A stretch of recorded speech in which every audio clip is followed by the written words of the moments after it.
आज दिनांक 15 रोजी सकाळीच्या सुमारास साधारणतः 8 वाजता माधवनगर कर्नाळ भिलवडी रेल्वे मार्गावरील 128 किलोमीटर जवळील रेल्वे पटरीवर एका पुरुष जातीचा मृतदेह आढळून आला। प्राथमिक माहितीनुसार सदर व्यक्तीला रेल्वेची धडक बसल्याने त्याचा जागीच मृत्यू झाला असावा असा अंदाज व्यक्त केला जात आहे।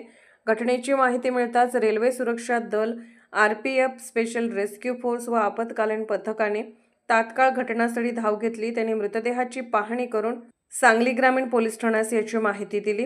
सांगली ग्रामीण पोलीस स्टेशनचे अंमलदार घटनास्थळी दाखल झाले असून त्यांनी मृतदेह ताब्यात घेऊन पुढील तपासासाठी सांगली सिव्हिल हॉस्पिटलमध्ये पाठवला आहे।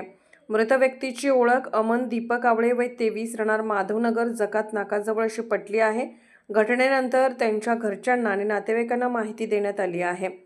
या घटनेचा पुढील तपास सांगली ग्रामीण पोलीस स्टेशन मार्फत सुरू आहे। घटनास्थळी उपस्थित आपत्कालीन पथकात कैलास वडर, महेश गव्हाणे, सागर जाधव, अनिल बसरगट्टी, सदाशिव पेडेकर, आसिफ मकानदार यांचा समावेश होता।